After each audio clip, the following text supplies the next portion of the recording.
All right, welcome back to the Wolf and Luke Show on a Football Friday. Pleased to be joined now by Arizona Cardinals general manager Monti Ossenfort as the Cardinals look to go 3-0 in San Francisco on Sunday.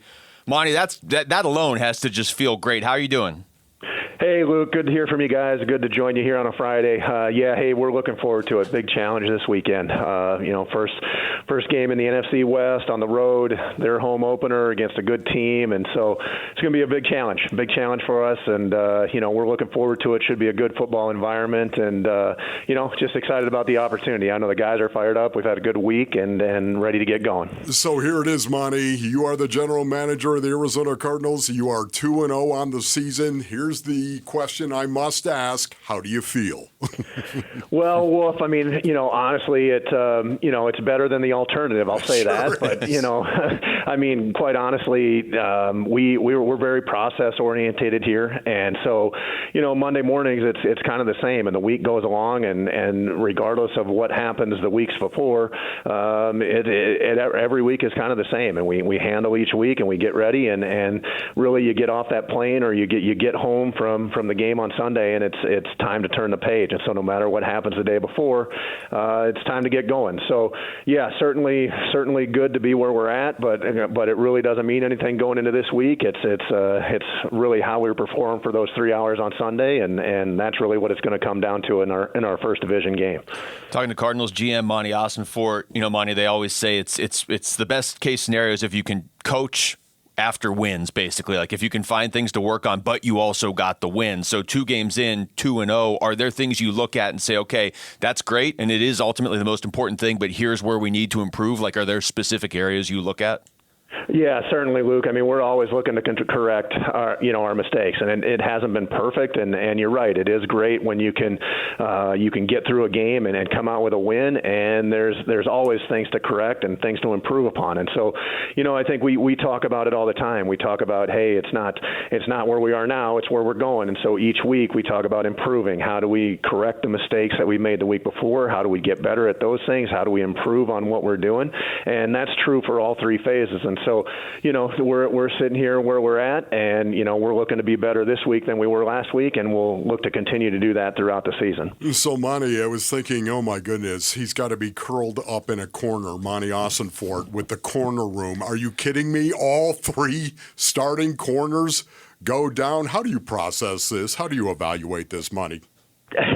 Yeah, it wasn't ideal, Wolf. It certainly wasn't ideal, and so it's those things tend to happen in waves, and it certainly did hit us at one position this past week, and so we got some guys that Garrett Williams we put down on IR, so we're going to be without him for a while, but the other guys are progressing and coming back, and we'll see how we go here the next 48 hours. But that's why we put depth in, and that's why we have other players on the team to step up when their number is called. So, Denzel Burke stepped up big last week when he got thrown in there. Keitrell Clark played well. He's had a good camp for us.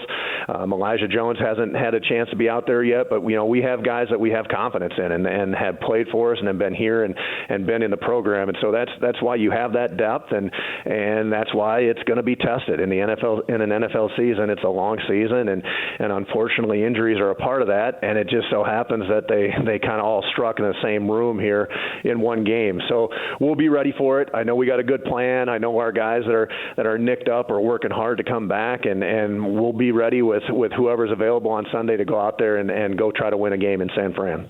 Along those lines, it's obviously early in his career, but we talked to you last right before that first game. So now you've seen 2 games from Will Johnson at the NFL level. What have you liked about his game already? Yeah, I think the big thing for Will is it hasn't been too big for him. You never quite know when you're throwing out there on Sundays and you're going against the competition is real. It's different than the preseason, and teams are scheming to go after, to attack certain things on a defense, which is something that you really don't see in the preseason. And so it just hasn't been too big for Will. And so Will's answered the bell. It hasn't been perfect. There's been some things that has to correct, and he'd be the first to to tell you, but he's also been there and made multiple plays on the ball. He's been physical. He's finished plays. And so just to see him be out there and be able to step up to the challenge, and that's been good to see, and looking forward to seeing more of that here as we go out throughout the season. Monty, speaking of answering the bell, do you expect Will Johnson to play? Yeah, I think it'll be pretty good here next 48 hours, Wolf. I mean, he's got he's progressed and he's progressed and he's shown improvement, and we'll see how that goes here. So I think with every injury, you never quite know. It's really day to day and see how those things respond. But we'll have more as we go here. We got one more day of practice today, and then the walkthrough tomorrow, and then we'll get on the plane and we'll know more at that point. We're talking to Cardinals GM Monti Ossenfort. Monty, Marvin Harrison Jr. had a really good week one. The numbers weren't necessarily there in week two. And then he said earlier this week, it's silly to focus on his targets when the team's winning. He's been consistent in that approach really since he was a rookie. I guess that's not something you typically hear from an NFL receiver that has the individual expectations on him that he does. But is that essentially how you guys feel too? Or what are your thoughts on that? Well, I think, Luke, Marv's a big part of what we do offensively. There's no question, and he has been a big part. And I know, the numbers don't actually bear it, but, we also have to remember that it doesn't go down as a catch, but he had a 40-yard penalty that he drew that gave us the ball inside the red zone. So, I know the numbers aren't always there, and it doesn't always, line up on a fantasy stat sheet, but Marv is a big part of what we do, whether those numbers are there or not, and he's going to continue to be. And Marv, he's about the right things. He's about the team. He's about winning, and the ball is going to find him. Marv is a good player who gets open, and when his opportunities are there, he produces. And so we're going to continue, as an offensive unit, to find ways to get him the ball, to find ways to get our other playmakers the ball, and he's going to continue to be a big part of what we do and make big plays for us as we go through the season. So, Monty, obviously you did not put Will Hernandez on IR, and this is week 3 right here coming up. Has Will Hernandez suffered any type of setback on his injury, any type of setback at all in the rehab process?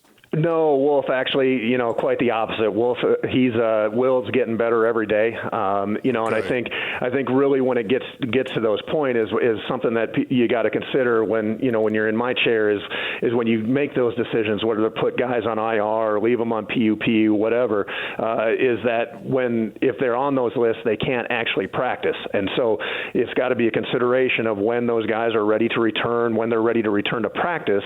And, I think it also goes into it is people have to understand is when guys come off those lists and return to practice, they've been down for a long time. So to say that, hey, they come back and in 2 days of practice, they're going to be ready for an NFL game, I don't think that is really realistic either. And so for us, with Will's case, Will was close to practicing, and it was a guy that we wanted to get him back acclimated, get him moving.